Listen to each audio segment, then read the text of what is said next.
Hello, everyone. Thank you for joining me for another reading for my summer 2024 reading. This is Letting River Go by Jane Yolen, illustrated by Barbara Cooney, and read by yours truly, Maria Chung Willoughby. Today's reading is brought to you by God's Grace and Love, and you can see some of the nature that I'm enjoying right there. Just finished a great lunch of beef stew with Caesar croutons for a little extra breading, cracked black peppercorn, celery salt, and a little Old Bay seasoning. And for dessert, tapioca pudding with walnuts, raisins, and sugar cookie dough pieces. For a long time, I wouldn't eat tapioca pudding. I didn't know what it was, but to me, what it tastes like is basically it's vanilla pudding with little bubbles in it. I don't know what the bubbles are, but that was one of the reasons I wouldn't eat it, because the bubbles reminded me of fish eggs. Was it caviar? And I never ate those either, because again, fish eggs. But without further ado, Letting Swift River Go by Jane Yolen, illustrated by Barbara Cooney. When I was 6 years old, the world seemed a very safe place. The wind whispered comfortably through the long branches of the willow by my bedroom window.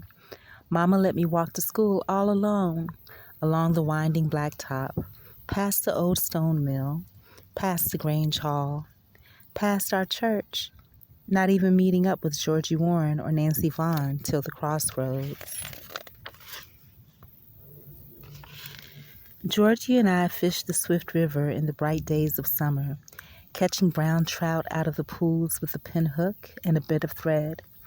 We played mumblety-peg in the graveyard and picnicked on Grandpa Will's stone, the black one that stayed warm all day by soaking up the hot summer sun.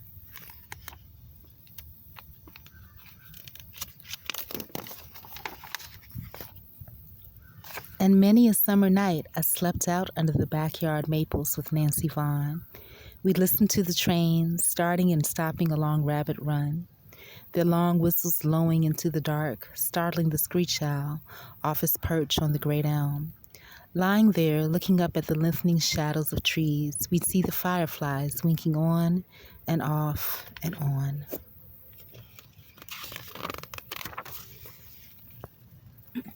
One night, Nancy Vaughn and her cousin Sarah from the city brought 3 mason jars to my house. We caught fireflies in them, holding our hands over the open tops. Mama came out to watch. She shook her head. "You have to let them go, Sally Jane," she said to me. So I did. In the deep winter, Papa harvested ice from Greenwich Lake, and Mama kept the stove going in the house all day and all night. I slept under 3 eiderdowns and Grandma's quilt. Later in March, we put buckets up on all the maples, dipping our fingers down into the sap and tasting the thin sweetness. But then everything began to change. The men went to the Grange Hall, time after time after time. The women, too. Only nobody asked us kids. They all listened to men from Boston, because the city of Boston, 60 miles away, needed lots of water. Boston had what Papa called a mighty long thirst and no water to quench it. We had water here in the valley, good water, clear water, clean water, cold water, running between the low hills. We could trade water for money, or water for new houses, or water for a better life. So it was voted in Boston to drown our towns that the people in the city might drink.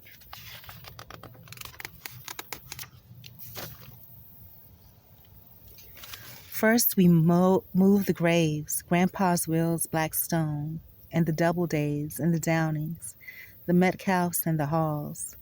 Papa read the headstones on the trucks as he helped gather the small remains, hauling them to the new cemetery, where everything would be fresh and green. Sometimes all the men found were buttons or teeth or a few thin bones. Papa said they left the Indians where they lay. No one wanted to bother with them, but I thought it right they remain in sacred ground. The black flies were fierce, Papa said, fierce. He had bites under his eyes like swollen tears.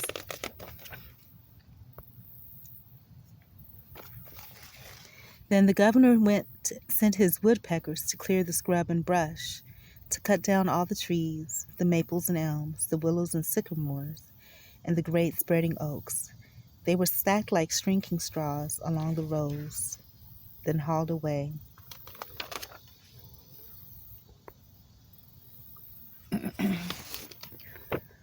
Our houses came next. Some were bulldozed. One great push and they went over, after 1 and 2 centuries of standing strong against wind and snow and rain. Georgie and I watched them push down the old stone mill till the windows of one wall stared out like empty eyes at the far-off hills.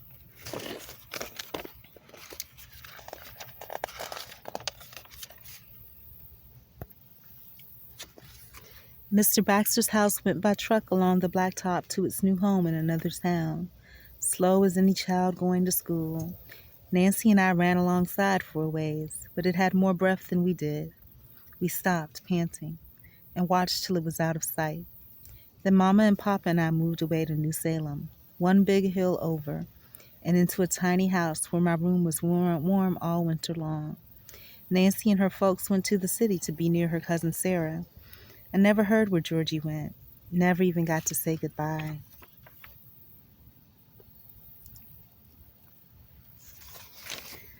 Strangers came with their big machines building tunnels and caissons. The Windsor Dam and the Goodenough Dike Papa brought me went over to watch most Friday afternoons. "You've got to remember, Sally Jane," he said. "Remember our town."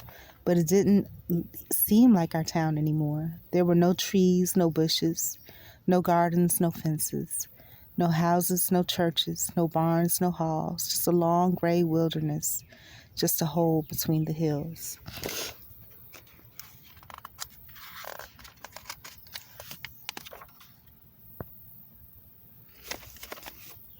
The waters from the dammed rivers moved in slowly and silently. They rose like unfriendly neighbors halfway up the sides of the hills, covering Dana and Enfield, Prescott and Greenwich, all the little Swift River towns. It took 7 long years.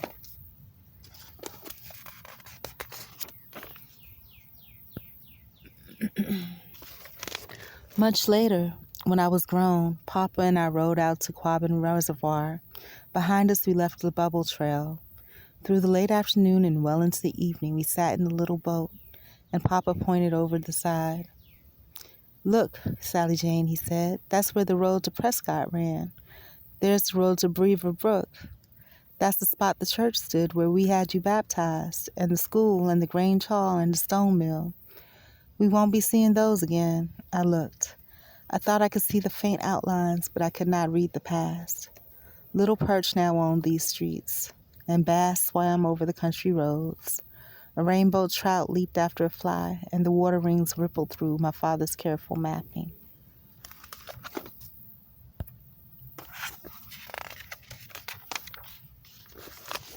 When it got dark, the stars came out, reflecting in the water, winking on and off and on like fireflies.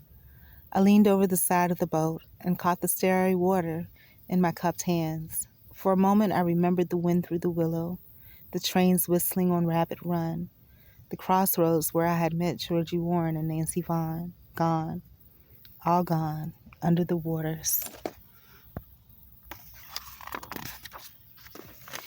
Then I heard my mother's voice coming to me over the drowned ears. "You have to let them go, Sally Jane." I looked down into the darkening deep, smiled, and did. Wow, you guys, what a lovely story. Lovely story. If you get a chance, maybe write your own little story about your growing up and your experiences. I love you with the love of Christ. Goodbye. On and on it seems to go. We don't know what we got till it's gone.